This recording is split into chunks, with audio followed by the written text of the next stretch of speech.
Well, hello, my fine friends. Welcome back to Destination Discourse. I'm your host, Stuart Butler, joined today with the surprising Adam Stoker. How are you, Surprising. Adam? Yeah, Did you think it was going to be somebody else today? no. I asked you before the show what adjective would you like me to use for you today, and you said, I don't know, surprise me. So that's where Ah, that one came from. okay. I gave you the That's very full good. authority to create some puffery and, build up your ego, and you didn't even do it.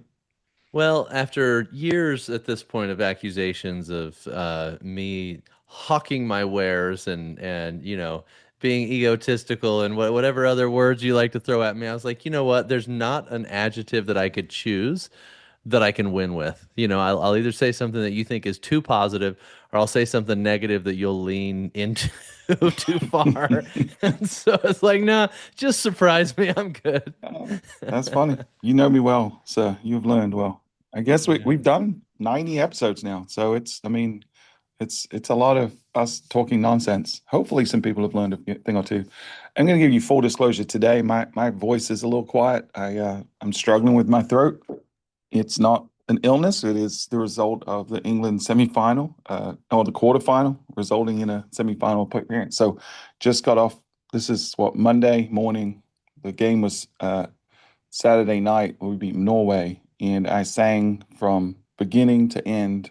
The pub I was at was absolutely rocking. We even made up some songs during the game that became really funny because there were a couple of Norwegians there, and we started singing "You Only Sing When You're Rowing," and then "You Only Row When You're Winning," and like just all kinds of silly stuff about Norwegians and the fact that their only song is really a row. It's not even a song.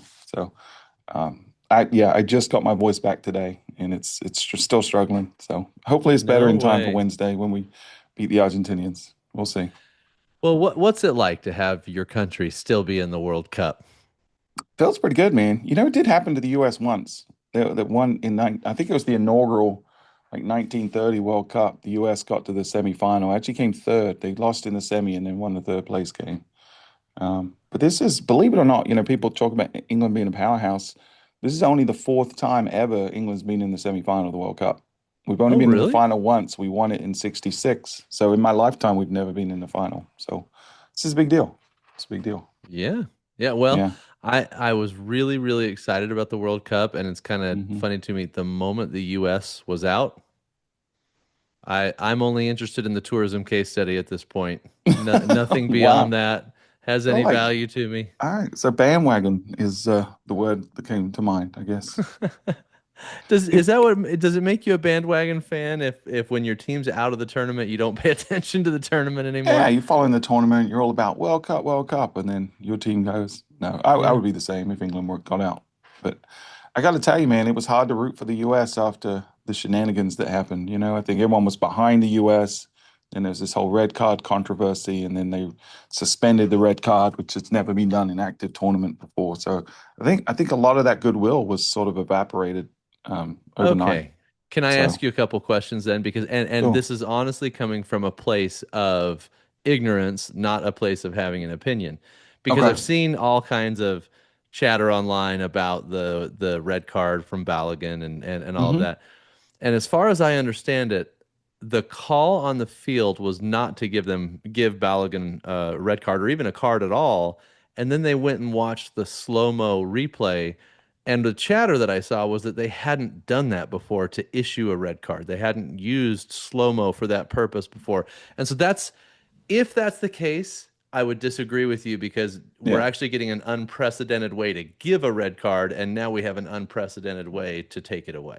Yeah, I mean, I saw that chatter too. I think at the end of the day, the foul he committed was worthy of a red card. That's the way I see it. And they are fully within their rights to review a yellow card to turn it into a red card. I think the challenge there was I don't recall the actual real-time incident whether it had already been issued a yellow card. So that's where it's maybe a little confusing. But I think regardless of what typically happens after a game is finished, when there's a decision that was made in the game, FIFA has two options primarily. One is to uphold and enforce the punishment that was, related to, or two is to overturn the decision on the field, in which case they would rescind the red card. And that has certainly happened before. But in this case, they didn't overturn the decision and rescind the red card. They just suspended the suspension, right? So if he gets another red card at any point in the next 12 months, that'll get added on. So that's where it's unprecedented, and that's where it became sort of political. People said Trump got involved, and then obviously that became divisive, and so I think that was the challenge that it all of a sudden became political. Yeah. Um, but it's the same as the Norwegians whining that the ball hit a wire in the England game. It's once the game's done, the game's done. Move on. Well, I think everybody that was upset with the U.S. can take comfort in knowing that it felt like Balogun was suspended in the game that Hmm. we lost because I Yeah. didn't see him hardly at I, all. I'll be honest. I think it got to the players. I think it got in everyone's head. I think it affected the team morale. I think they sort of had doubt in their head. They didn't play with the confidence they played with before. I think revisionist Yeah. history, but it had the manager decided, hey, we're just going to bench him. Forget about all the nonsense. Let's just play without him. I think you could have done better because that was a shellacking, as they say. It was rough. It was hard to watch. All right. Well, we've done enough World Cup talk. We could maybe talk a little bit more next time we record in England if one, because I don't think we're recording again before the World Cup final. So um, we'll see. I'll be very happy or very sad. Let's do the greatest segment, shall we? Are Yes, you let's ready? do it. Now, I've got one caveat for me, okay, that I Yeah. need everybody to be aware of, is that for me, it is 7 o'clock in the morning. And Hmm. so the fact that I'm unprepared for the jingle this morning, So this is um, you stalling right now? Is this that what you're this is doing? me So you can pull stalling it up. while I open it up. Yes, absolutely. So definitely affecting me right Well, now. I did offer to do it at 7 o'clock my time if it helped you out. You did offer that, Yeah. and I appreciate the kind offer. I really Yeah. do. All right. Okay, here we go. You ready? You did it wrong, dude. There's no sound. No, are you serious? Yes. Oh my gosh. It'd be All even right. funnier if there was sound and I was just messing with you. That would be funny for one of us, for Yeah, sure. well, that would be funny for the audience too. Man, I thought for sure I clicked share sound. All Mm-mm. right, let's try this again. Do it again. Round God, rookie two. mistake. There we go. All right. Now we're talking. I I would got to hear sing it it, but twice. my voice is a little struggling today. I'm sure that's why. That's the only reason. Warp anew. Indeed. So today's news, we're going to be talking about Meta slash Facebook. That's a name that hasn't aged well, right? When they switched their whole business to Meta. Um, but this to me is sort of a new pivot in AI, right? So since we last recorded, because it's been a while since we recorded, every major uh, AI company has released a new model, right? We've seen a new model from Anthropic, from OpenAI, we've seen Google, and we've seen some of the big leaders in China as well. But also we've seen Meta release, I think it's Spark 1.1 now, which is the brain. This is their large language model. But they've also released a couple of new features. One is they've released Muse, which is their first real attempt at image generation. Full disclosure, I've not used it yet. I don't know how good it is, but people are liking it.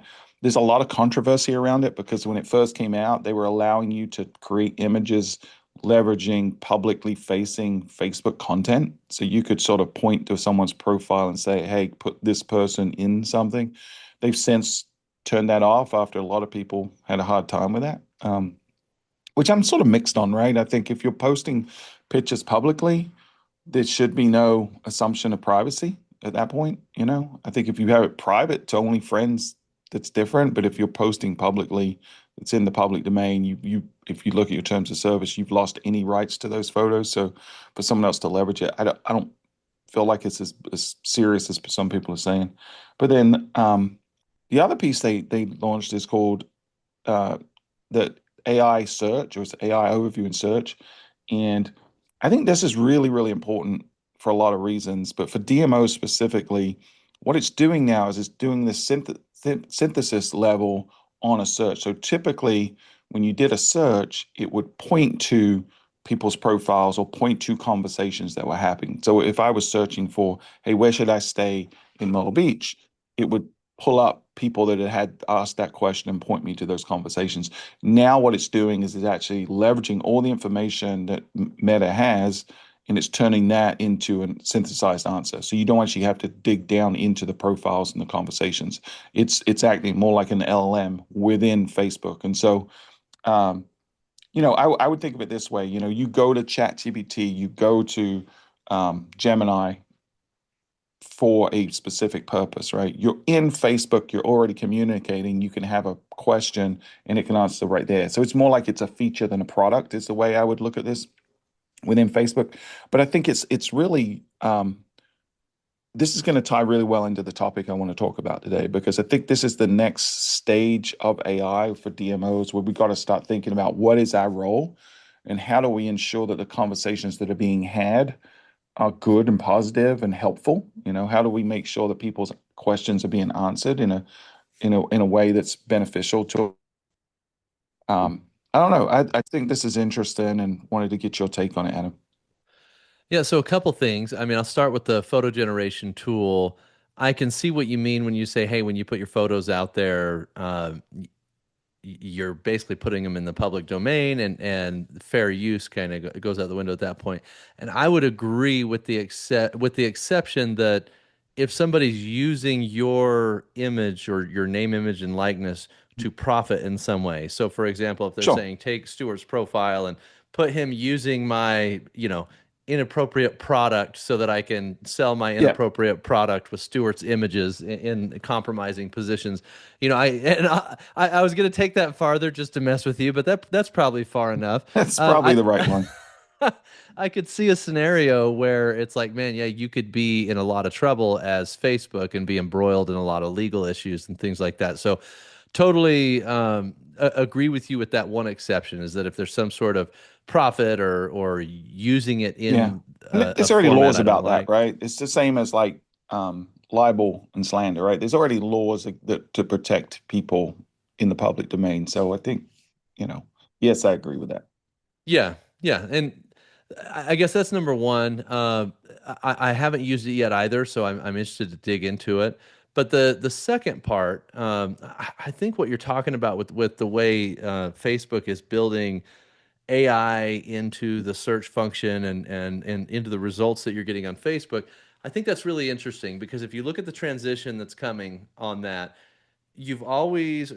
consumers to this point have used either ChatGPT or Gemini or one of the other AI tools as kind of the central hub of their interaction with AI in some way, shape, or form. And destinations have tried to incorporate chat bots and things like that on their website. You and I have obviously experimented with some stuff there. But what's happening now, and I think this is kind of the spider web of diffusion for AI that's coming, is that now in every environment you're accustomed to working in, there's going to be an AI experience that's unique there or native there to that platform that you're using. And what it ends up as is, it used to be, hey, we need to make sure that our website is that core piece, right? Where all of our information is housed and can be used to populate the LLMs. Well, if Facebook is now using only Facebook data to power their LLM, what you now need is a diffusion of information and value and content on every single platform that is either now using AI in their search results or will use AI in their search results. And that kind of probably can be a little daunting or overwhelming for anybody Well, that's trying to I get don't know if AI to that's help them right, show up in the because results. I wouldn't say Meta is only using their own proprietary data, right? It's also using publicly available. So it's going through the same process that Anthropic and OpenAI and others are doing to consume all public information. So it's creating sort of a base level brain that's sort of parity, right? Because it's using the same information. Where Facebook has a massive advantage is they've got Facebook Messenger, they got Facebook, they got Instagram, they got Threads, they got WhatsApp, right? So they've got all these other places that conversations are having that is behind a firewall that only they are allowed to train on. So they have the base level in some, just the same way that Google also has search content, right? That others don't, right? So they've all got their sort of, or X has the tweets. So I think this Yeah, puts it's a disadvantage if you think about it to OpenAI and Anthropic, who don't have that proprietary data set that the others do. but looking at it from the perspective of a DMO, if you're going to think about the search results and the yeah, you get everything you would get on a Chat GPT or an Anthropic or whatever other AI platform is out there, that they're going to have the same data plus Facebook data, it's still a good argument that you then need unique data on the Facebook platform in Yeah, order to have more accurate or more contextual search results showing up. And so I think you're right. Like, of course, they're going to be using data that other LLMs might use, and the website's still going to be a factor, but you still need now unique content that's native to each individual platform that's going to be leveraging yeah, this data to get the most valuable and relevant search results within that platform. yeah. And so this is where I think I agree. So our role is going to probably shift, and this will lead into our sort of full-blown conversation. We'll wrap up the Facebook thing because I think this will lead in. And so Yeah. we think about Facebook as a stream of conversations, right? We've historically looked at Facebook as a place we publish information, right? And we'll get comments and engagement, right? But we're not really looking at Facebook as a platform for conversations about our destination. We've looked at it as a publishing platform, a promotion engine, right? And our role has been a promoter of our destination historically. And I think increasingly AI doesn't really care about promoters, right? Because it's not really looking for what people are promoting. It's looking to provide the best, most relevant answer to someone's question or to solve their problem. And so it's sort of similar to search engines in a way, but there's a big difference. And so with Facebook, I think what we've got to start thinking about is how do we become an incubator for conversations? We don't necessarily have to own them. It's not like we're going to be putting out, I mean, we could, but this would be a little one dimensional. We could put out, hey, let's have a conversation on our page about this in the comments, right? That could be one tactic. But I think increasingly what we're going to have to do is go create an army of content creators that we control or influence that are pushing out conversations constantly about our destination in a balanced and realistic way, right? Because if we try to own everything, it's never going to be trustworthy to the LLMs. And I think that's the problem that I want to talk about in our topic today. So, any comments on that before I jump into the thesis? No, I kind of like I see where you're headed a little bit. I'd like to hear a little bit more information on your thesis, and then we can kind of debate it from there. Okay. So, I'm going to tell you up front, full disclaimer, I don't necessarily agree with everything I'm going to say. I'm going to sort of take a position on this. Okay. Um, but especially if any of my members, investors are listening, I'm definitely not being literal when I say some of the things I'm about to say because it's not just controversial, it's dangerous what I'm about to say. So, are you intrigued? I'm ready. All I right. can't wait to take the popular side of this topic so that I can be the hero and you can be the villain for Yeah, once. I mean, it's taken 90 episodes, so we'll see if you can pull it off. We might just have two villains today. Who knows? Um, so you know the premise of search engines, right? The whole EEAT, experience, expertise, authoritativeness, and trustworthiness, right? If I go back in time, we've talked about this on the show before. At one point, search engines was a cat and mouse game where everyone was trying to figure out the algorithm. And once they cracked a little piece of the algorithm, they'd adapt their tactics and then they'd get better ranking for a while. And then Google would adjust and then you'd lose rank because you were doing some black hat shady stuff. And then eventually, what happened is we realized that, hey, let's stop trying to game the system. Let's try to figure out what is Google actually looking for. And they're looking for the EEAT, experience, expertise, authoritativeness, and trustworthiness. And so they measure that in different ways.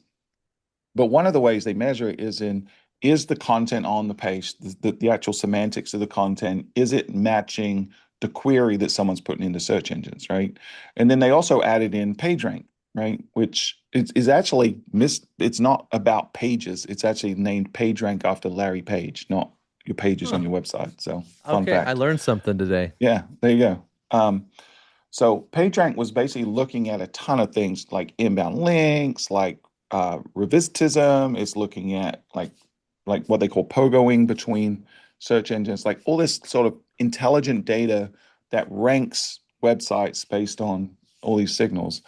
And when you put in a query, it says, I think this page is going to give you the best content that you're looking for to match your query, right? That's sort of a very oversimplified version. And so we as DMOs have been able to be successful in that environment for quite some time because often we do have the most comprehensive and I would say trustworthy content to link to for a page, right? That's the paradigm we've lived in for the last, let's say, 15 years.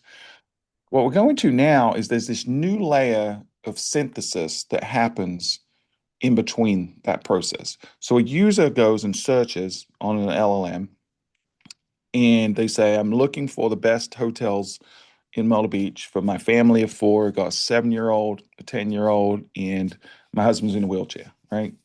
And what the search engines would do is sort of look and find a website that sort of has some information about that stuff. And then you had to go to multiple websites to find it. What's happening now is this layer of synthesis is happening where LLMs have done all their pre-training, but then they're also doing some real-time searching, and then they're synthesizing a response. And one of the things that I've noticed, and it's been pointed out on the internet, is they're very balanced, right? LLMs tend to be pros and cons, fors and against, trade-offs, right? They really like trade-offs. Hey, this is great, but this is da da da. If you're looking for this, but they're also honest. They'll also say, hey, this hotel is probably not for you if your husband's in a wheelchair, or this hotel doesn't really work because you got a 7-year-old and a 10-year-old, right? So they're really trying to be honest to create that trust in a way that our content as DMOs currently does not. And the reason it does not is because we're beholden to members quite often, right? And if you're not a member-driven organization, you still probably have stakeholders on your board. It's, the local businesses are typically your bosses. They certainly are ours.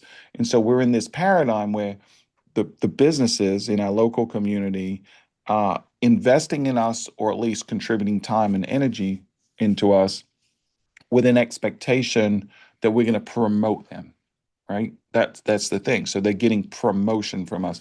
Increasingly, our role, I believe, is going to have to shift. We're going to have to continue to promote, right? Large part of our certain taxpayer dollars is going to have to be promotional advertising.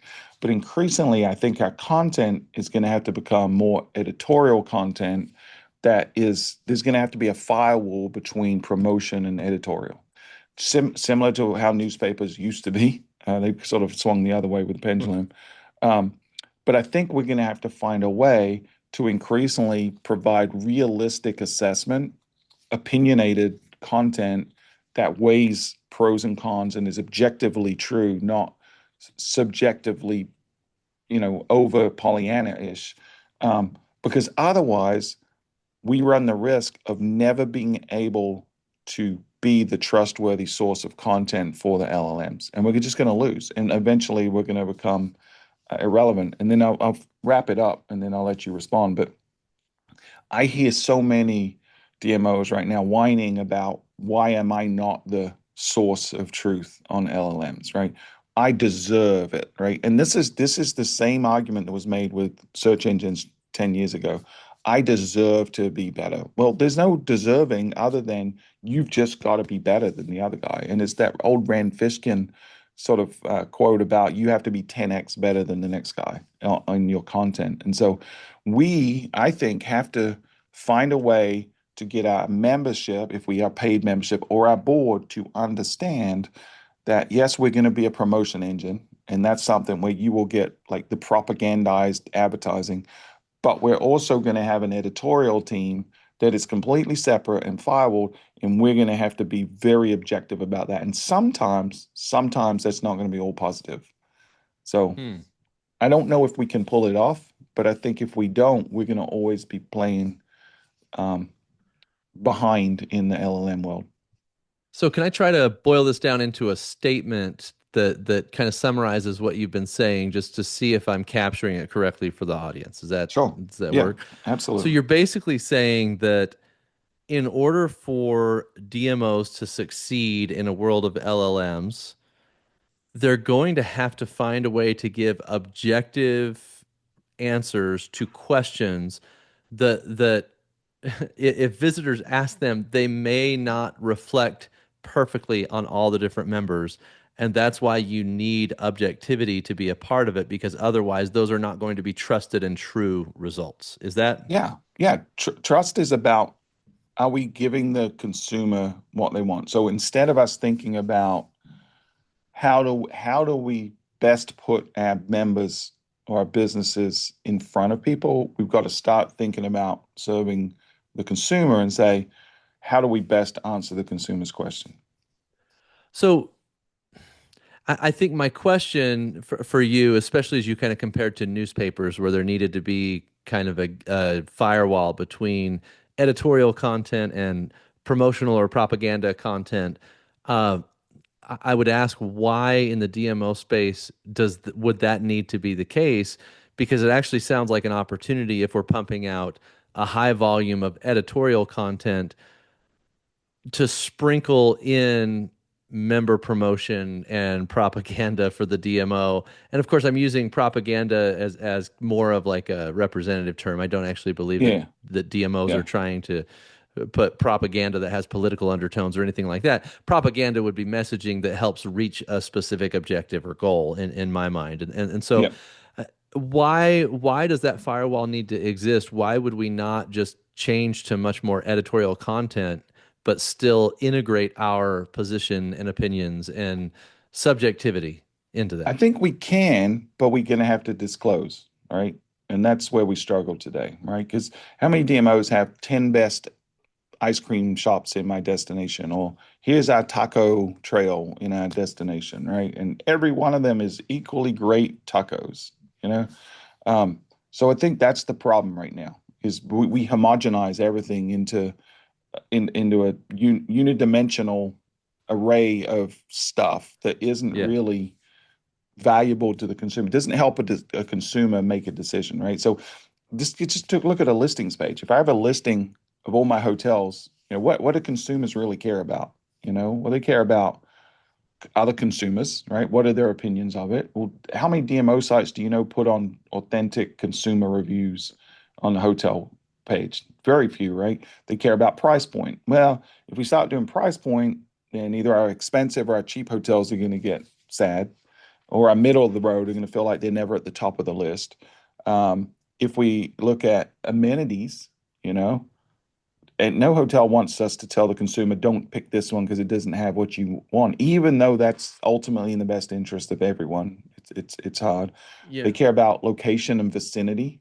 But again, now we're picking favorites, which if I've got two board members and one of them happens to be closer to the fun district and he gets way more traffic than the other guy, that guy's gonna be pissed, right? So I think that's our problem is if we're serving our members Yeah. or our businesses, we're always going to be caught between a rock and a hard place and never going to be able to be objectively truthful. The only way to do what you're saying is to say, hey, here's the objective truth, warts and all.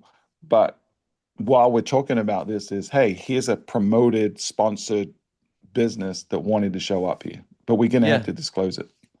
So what you're saying is, I mean, DMOs up until this point have essentially been organizational mission driven, right? And every single action that they've taken has kind of come from what's the mission of the organization. Well, if the mission of the organization is to achieve Promote. additional visitation for the stakeholders and to bring in business for the stakeholders, bring in visitation, yeah, mission or organization first works.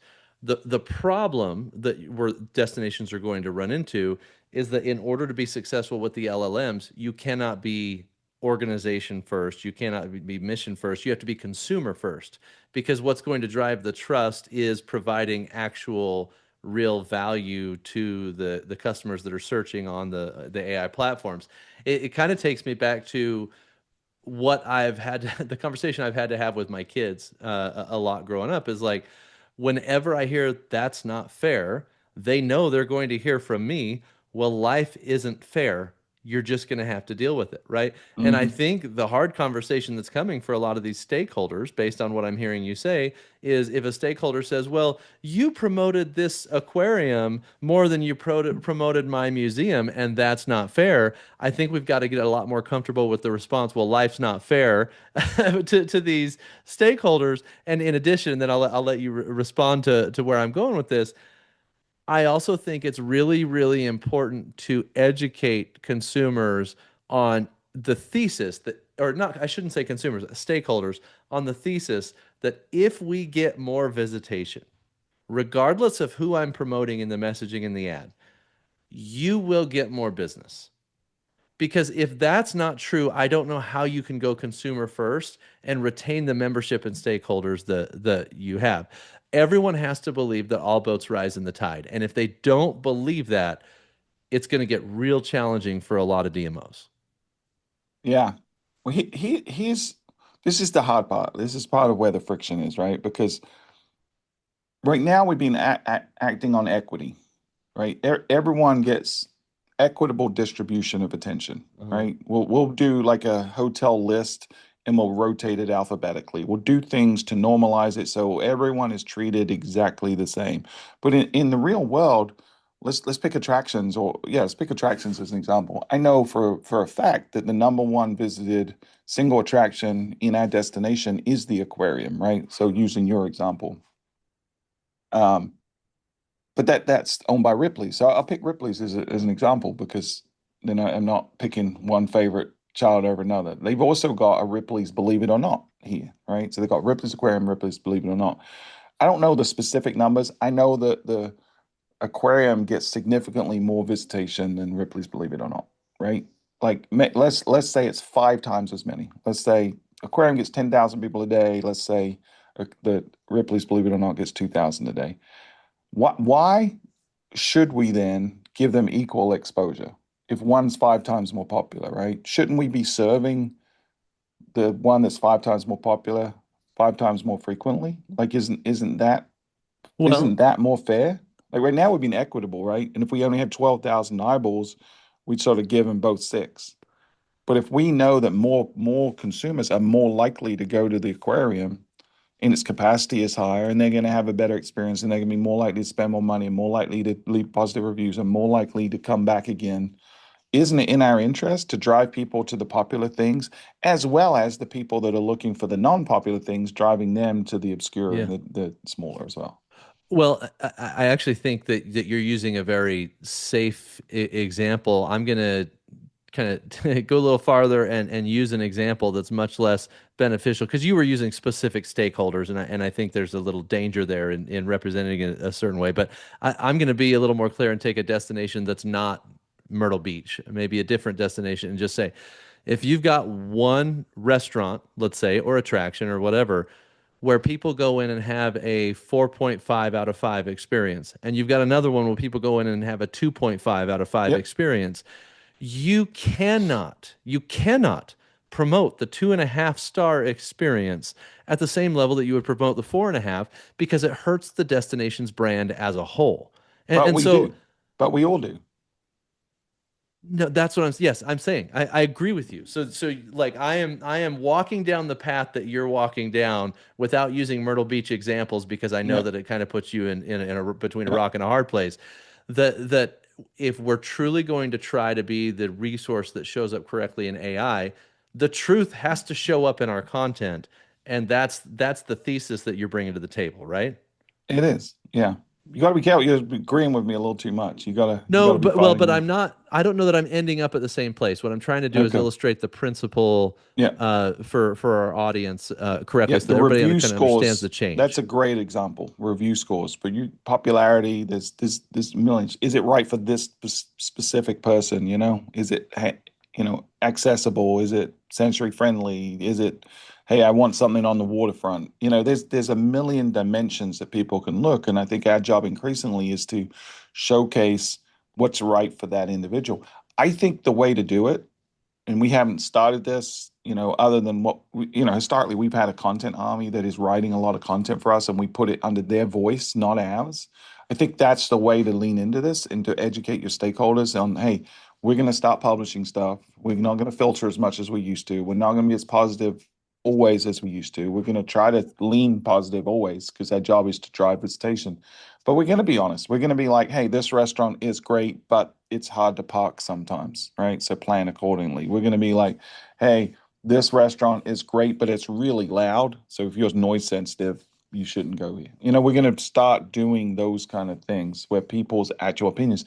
And I think increasingly we may even need to start thinking about, let's go I, back to the Facebook conversation. We may need to have multiple people's profiles who we're paying to be content creators who are just publishing information about Myrtle Beach under their own profiles versus that page. so this is where I feel like I disagree with you a little bit is like on where you land on what the solution is.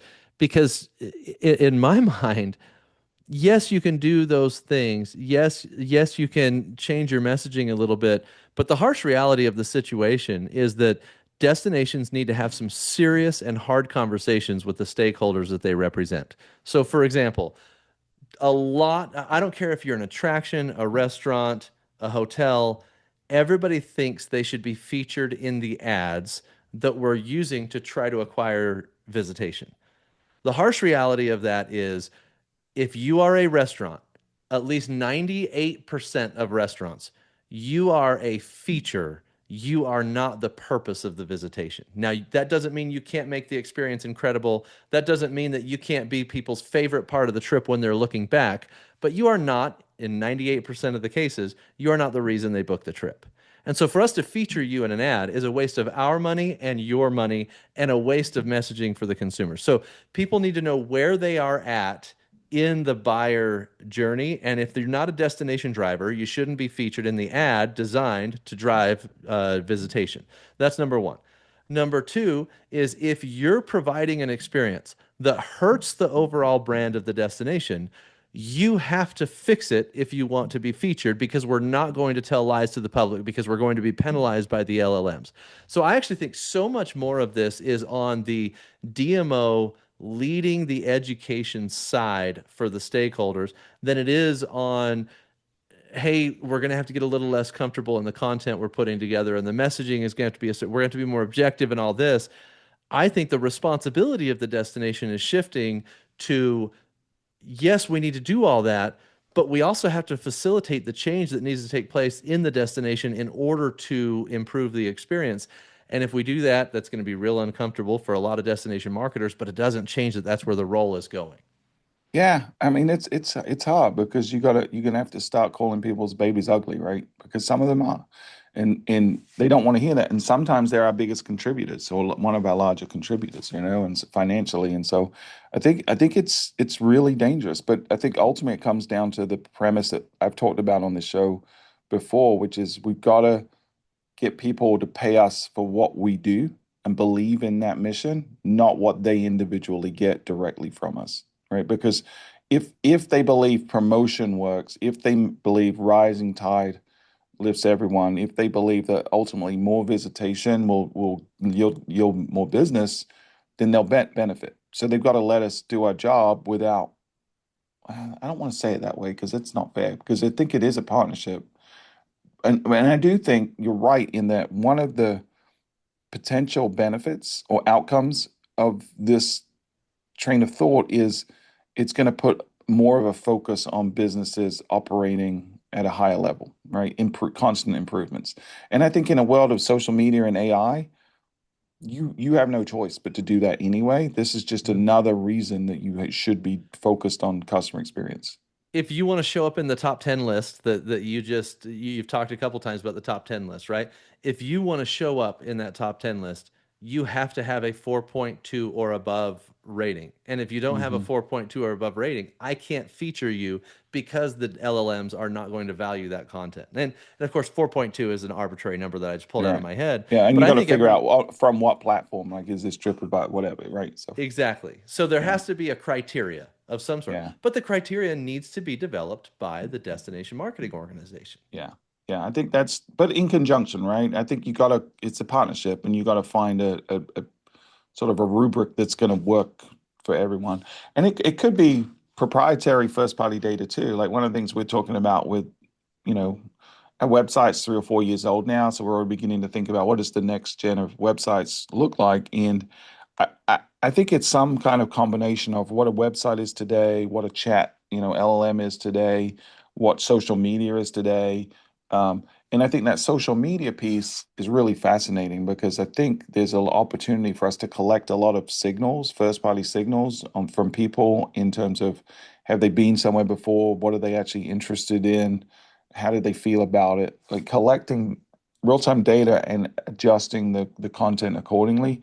But over time, if we can collect enough data on what's popular, what people liked about certain things, even collecting like one-line testimonials, like we do through right now a platform called Flip2, we get stories of what was your favorite thing during this vacation, but doing that at a business level. So we're getting sort of Yeah. micro atomic testimonials on businesses that say, hey, what's your favorite thing about this restaurant or this hotel? And using that as contextual content that helps not just provide better answers on our platforms, but also helps feed the LLMs. I think that's one of the ways we're going to have to go. And that's a sort of way to put some guardrails around, hey, we're not going to ask people what's your least favorite thing about this hotel, right? But we are going to ask them what's their most favorite. And so that gives a positive guardrail that only creates good forward looking information.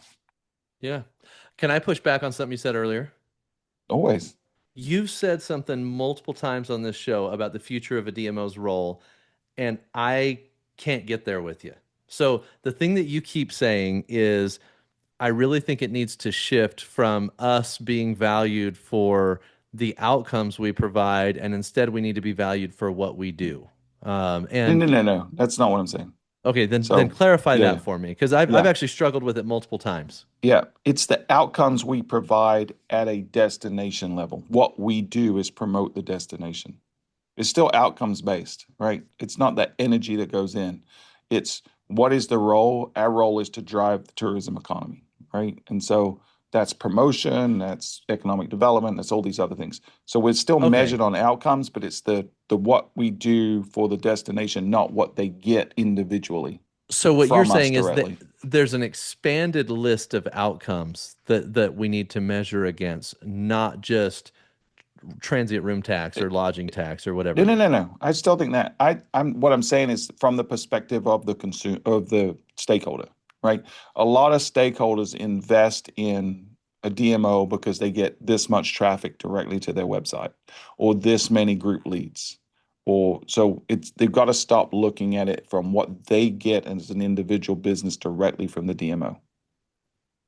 Okay, so it needs to be not what we do for your individual business that you have the ability to attribute and measure immediately. It's Yep. what's the value we provide to the destination as a whole.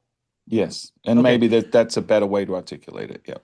because when I've heard it as an agency that supports DMOs and other organizations, I keep hearing, hey, we shouldn't be paid for outcomes. We should be valued for what I didn't Yeah, mean yeah. paid for value. We shouldn't be valued for outcomes. We should be valued for what we do. And I'm like, I don't have a client that Yeah. values effort over outcomes, like not a single one. And so I would really struggle with draw the Yeah, yeah, line there. So I yeah. I would appreciate the too. I would clarification. disagree with myself too if that's what I meant, and maybe I didn't make it as clear, but it's a shift from the micro to the macro, right? It's yeah. That, It's yep. similar to have you read Five Dysfunctions of a Team? One of the things they talk about is team one versus team two. So if you're the manager of a department in your organization, the tendency is to focus on your department first, and then the bigger organization second, right? Yeah.